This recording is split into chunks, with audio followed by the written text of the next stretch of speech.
Okay, now we come to creating the advertising message. So what is advertising strategy? How do you create an advertising message? First thing is plan a message strategy, general message to be communicated to customers. So you have to develop a message, first focus on customer benefits, because essentially what we are talking about is finding out what the customer needs, and once you have that need, you're creating a product, and once that product is there, you are communicating that to the thing. So you have to essentially talk about customer benefits, because when you're seeing an advertisement, the first question that they are going to ask you is, okay, you are saying you are number one in India, but then what is it for us? You may be number one, you are making lots of money, but what am I getting out of it? So you have to be very clear what is the benefit they're getting out of it. You are saying you are number one, okay, why? Because I am number one, you will get these things. So that is what you have to look at. So first is developing a message, and for developing a message, you have to focus on customer benefits. And when you're developing a message, you have to have a creative concept, which is a big idea. The problem with creative concept or big idea is that you have to have some product differentiation or some kind of differentiation. And then you have to use that as a phrase or a word, and a visualization, on a combination of all these. So you have to decide, okay, I am going to own this word. But when you're going to own this word, on God, own something, then you are actually sacrificing a number of other things. Because let us say you are talking about a chocolate, you're talking about Cadbury's and Amul. Let us say I'm as Cadbury's, I'm going to take my this thing as togetherness. One example, I'm taking it as togetherness. Cadbury maybe that is I'm in Cadbury. I'm taking that. Amul, maybe you're taking it as a taste of India, whatever. So when we are doing that, then I am looking at lots of things that I'm missing out. For example, I cannot say taste. I cannot say maybe some party, or whatever other options we are going. So if you look at take the dictionary, there will be thousands of words that are connected to chocolate.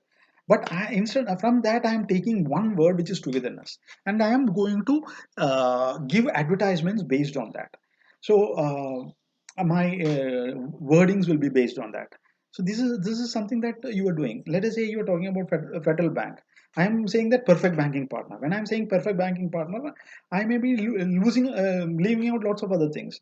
When I'm talking about taste of India, I'm forgetting about lots of other things like togetherness. So uh, this is one big problem, especially when it comes to clearance from top management.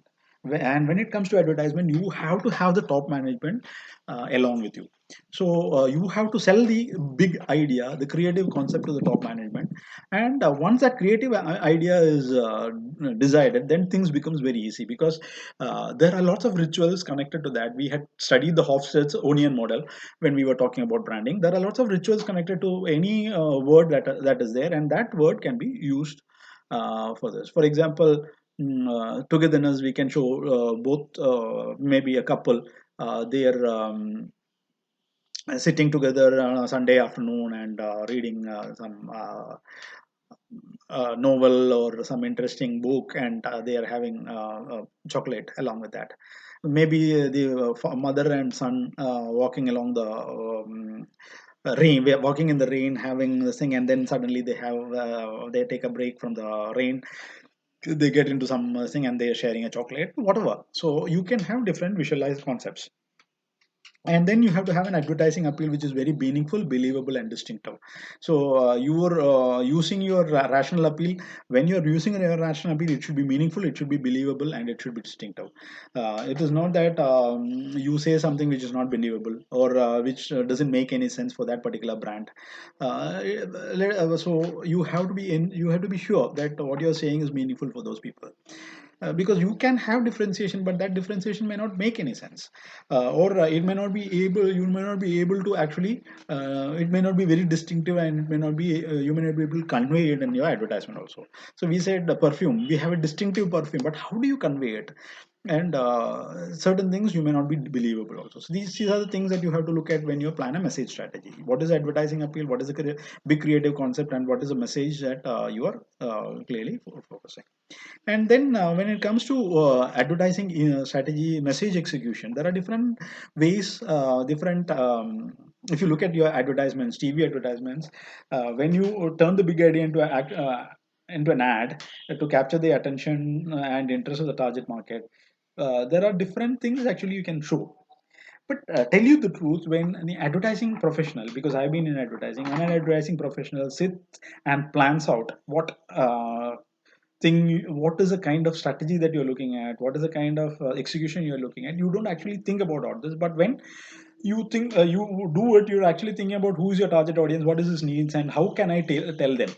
Because you will imagine yourself in his place, or you will imagine talking to him, and you will think what will I say that will interest them. And when you execute it, ultimately it will come into one of these categories. So some of the categories are slice of life. You can have advertisement which shows lots of slices of life, where the somebody, maybe a model or a thing, celebrity, is walking around and being part of a slice of life. There are lots of snippets that is happening in his life. It can be a lifestyle ad. Maybe you're showing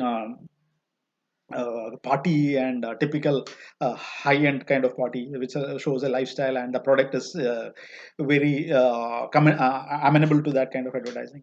It can be a fantasy. You can show fantasy, mood or image. You're creating a mood or image with these advertisement. It can be a musical. Remember your Nirma detergent tikkiyan. So you can use that kind of musical. It can be a personality symbol. You can use some personality symbol as such. Technical expertise, where you can actually show technical expertise, how this is better than others, how maybe let us say you are talking about sanitary napkins, how it can actually absorb water much better, those kind of stuff. You can have scientific evidence. Scientific evidence shows that tea has very good antioxidant properties and makes you more fresh and other things. So you can show scientific evidence saying that this study has, or maybe you are talking about non-profit advertising. Maybe Coconut Development Board wants to promote coconut. So you can say that coconut has better qualities than maybe some other oil like sunflower oil, and it has less bad cholesterol and more high density cholesterol, which is good for the thing. And so this kind of evidence you can talk about. And the last one is testimonial evidence, where you remember Colgate, where doctor is coming and saying that you look, you buy this because this is good for you, and you can have testimonial evidences like that. There are lots of products which are amenable for